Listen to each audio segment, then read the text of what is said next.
Hello and welcome to the latest episode of Harmonious World. My name is Hilary Seabrook. For this episode, I'm joined by Malleus Trio. Their new album, On Off, is out now. On Off would, I guess, be classified as very much jazz, but with a bit of a crossover.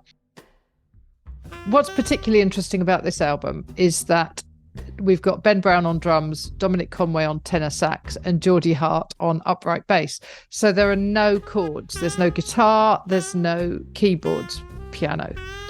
So it's very sparse, but that's really interesting. So what you're listening to now is a track called Swamp Lamps from On Off. And this, I think you can see what I mean about the sparseness that leaves each instrument a little exposed, but I think that's in a good way.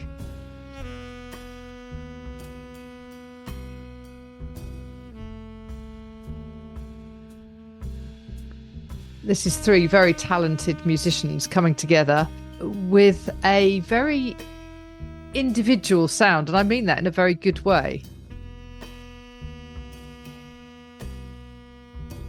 So I'm very interested to talk to these guys and find out more about where Malleus Trio came from, how they got together, and how they began to develop their sound. So I hope you enjoy listening to my conversation. I'm very much looking forward to speaking to these guys.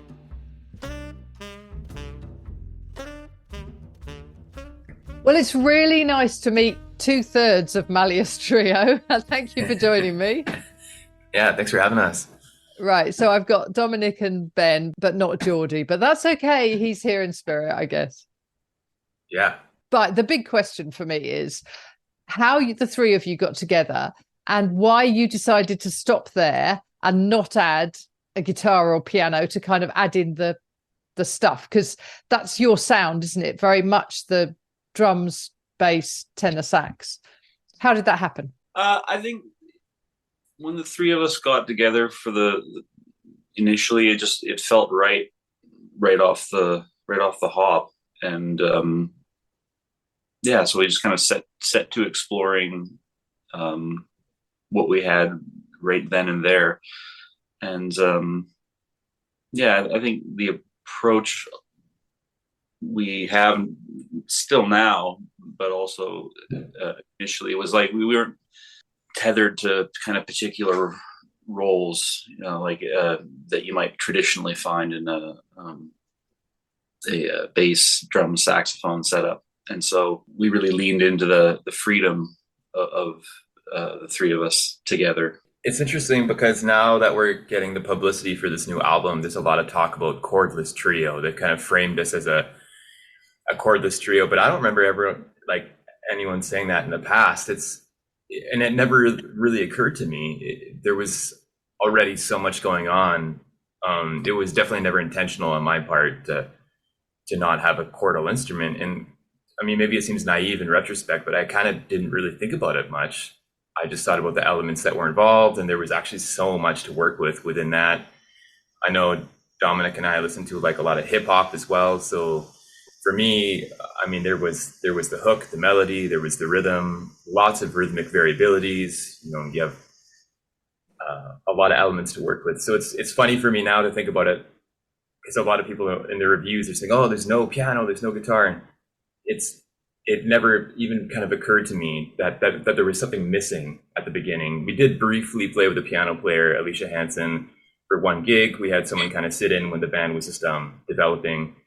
And that was fun too. And we've definitely played with other people and in other formations. But as a group, I've always felt there was more than enough to work with. Yeah. And I think Geordie's bass kind of dances around quite a lot, doesn't it? So, you get the chordal sound, if you like, without the chords. Yeah. This album, when was it recorded? This was recorded in April of 2022. We started writing it not long after the last album, Plain Ice, came out. And went through quite a few different scenarios of how and where and when to record it. And, being that we were in the midst of a pandemic, that things were shifting and moving around quite a bit. and that's kind of where the title came from. It's also, of course, the lead off track on the album, which wasn't named after that, but it's a sort of fit that the on and off sort of nature of plans at that particular time of everybody's life was such that it's on, it's off, it's on, it's off. We're doing it, and so it all came out in the end. We did it at the Warehouse in Vancouver, which is a beautiful studio with Eric Mosher, who really kind of came in at the 11th hour and was very keen and helped us out. So how much of this was played live before you recorded? We played the songs for quite a while, which it was neat. This past summer, we did a tour of the jazz festivals in Canada, and it's always nice to do a tour where you get to play the songs every night and you get to really reflect on the material, and kind of, it's a big growth spurt. During this tour, I was reflecting on how far the songs have come, because in some cases, say you get a grant to record an album, which has been the case, luckily with the band for this past one, and you have a deadline and you need to speed up maybe the whole process of working on the material, and then maybe you don't even get a chance to tour it, in that cycle. Maybe it comes after the album. So in this case, it was really nice to reflect on the fact that we did actually have some time since we started working on the material. I think this band is always working on material, I guess, is something about this band. Like, regardless if we have an album coming out, like, considering we've been together for so long and we only have 3 albums, I think it's kind of a testament to that. It's that we're constantly working on music, not necessarily to put out. So it was cool. We had the chance to actually really play these songs, and listening back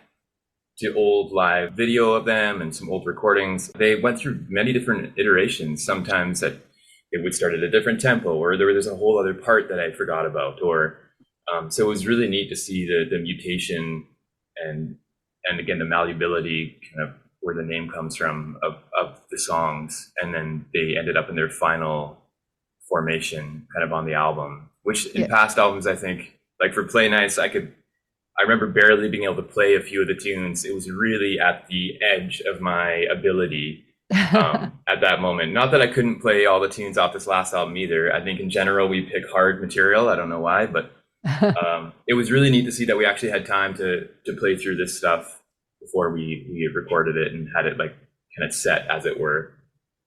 Yeah.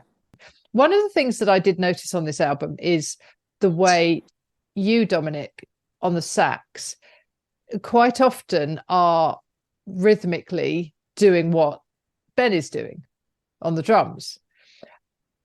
Did that happen as an evolution, or was that written? I mean, how much of it was scored? Well, I think it all originally springs from evolution. Most of it, I think we each brought in a song on the album that was, solid's not the right word, but a clear idea or some kind of blueprint. But everything else, and even those, they changed over time too. But all the rest of it came out of sort of what we've always done, which is get together in a room and see what happens. Yeah. I think at the core of this group has always just been this sort of spark that was there right from the beginning. And it's, as we've given it more time and just played together, it's grown and shifted and changed. But it's just, to me, the center of Malleus Trio has always been this chemistry. All of these songs kind of came out of a mutual sense of discovery and a lot of positive reinforcement, because I think we're all fans of what each other does, and so there's a lot of like, man, that was great, you should do that again, or I got something for that. There's a freedom. It feels like you give each other a freedom within this. Yeah, that's well put. I like that. Yeah, it just feels like you respect and you listen to what the others are doing, and then you kind of allow them to take ideas and run with them, and then you pick it up. I've noticed that as well, that sometimes there's a starting point where you're together and then you go off and do your own thing, and then it almost organically you're suddenly back together again. And I'm sure some of that is designed and sort of scripted, and because you know each other very well, but some of it just feels like that's the way the music goes. I mean, one of the an analogy that I came up with that sort of seemed to fit is it's a bit like we're on an archaeological dig together, and we know we've got something here, but like Ben's over there and he's I think I got like I've got a leg over here, and I go, well, I think I've got the jaws over here. We're all just dusting away, and bit by bit you kind of go like, oh, it's a brontosaurus, or oh, it's a that's sort of the beauty of it when we write is I think we all there's always this feeling that there's something down there. We got something, but we're discovering it together. Right. Yeah. Do you agree with that, Ben? Yeah, I do. I think that there's a lot of moments also live when we're trying. I mean, I think we're always trying things out. So even when the tunes are, yeah, and again, you're saying that's kind of the tradition of jazz, I guess. It's part of jazz that I love very much. And we all link up with each other's phrases. And I think that's maybe back to the chord listing, like maybe that's part of not being tethered. Again, I haven't really thought about it too much, but now I am thinking about it. And it's really neat to think about it. And in other groups, I do feel tethered to form and to chords a bit more than this group. And I think part of the freedom you're talking about, Hillary, is like the ability to kind of jump out at certain moments and have these accents, or and almost reminds me kind of a painting. I think we're using certain colors, and then and Dom will do this often, and Jordy, and then I want to match those colors or kind of acknowledge them and say, yeah, I'm also going to use this beautiful turquoise or whatever you're using. I see it, and I'm also going to, maybe we don't bring it out again in the painting or in the piece, but I think there's a lot of, just of listening and a freedom to go somewhere, maybe because we're not tethered by certain chords and certain structures. So that, maybe that's what we're talking about, this ability to kind of be able to echo and call and response with each other. And then sometimes we're like, hey, that's in the song. Often it's just like these moments where we both think something's funny or something's interesting, and then it sticks. Yeah. There is that sense of that you all know each other really well, and that really comes across. So I noticed on your website you've got a tour coming up. So where can people hear you live? So, well, let's start with where can people get hold of the album? The album's on all streaming platforms. So wherever you stream your music, you can get it. In Vancouver, we put it at High Life Records,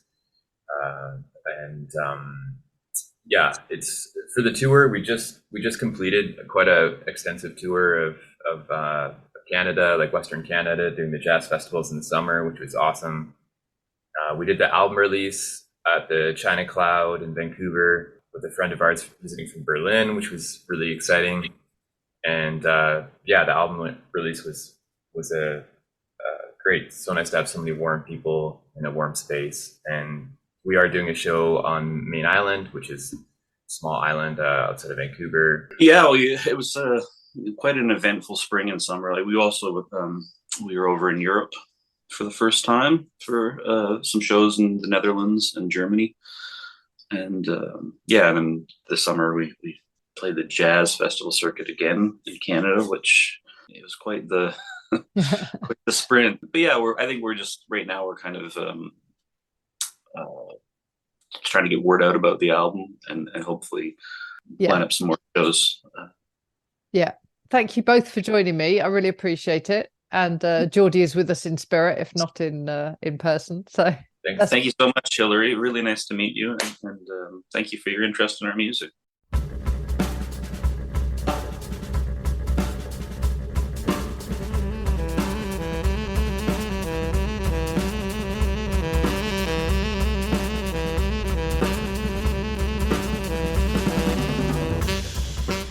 Thank you for joining me once more for Harmonious World. I hope you enjoyed my conversation with Malleus Trio.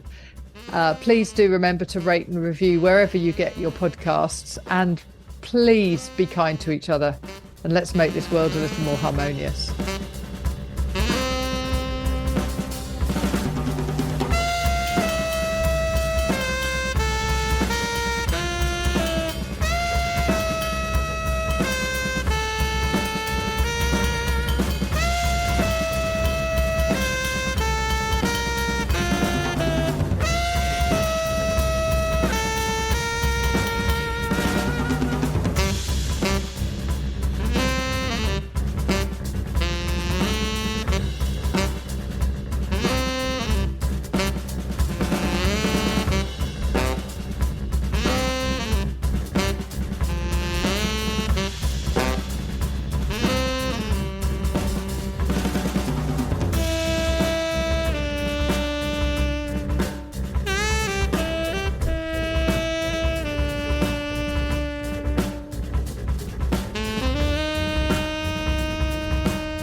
Thank you for listening to the latest episode of Harmonious World. My name is Hilary Seabrook, and it's a great delight to bring this series of discussions with musicians and composers and writers and all sorts of people to you. Obviously, there's no point in having a podcast if people aren't listening, and I'm very grateful to my listeners for doing so. Thanks also to Joe English for composing and performing this new theme tune. So wherever you get your podcast, you can leave a review. You can share this with your friends and family, either as a link or on social media and that sort of thing. I'd be really grateful for that. Don't forget that you can subscribe now. There's a link wherever you get your podcasts. So have a great week, and please remember why I started this, which is just to try and make the world a little more harmonious. Thanks for listening to Harmonious World.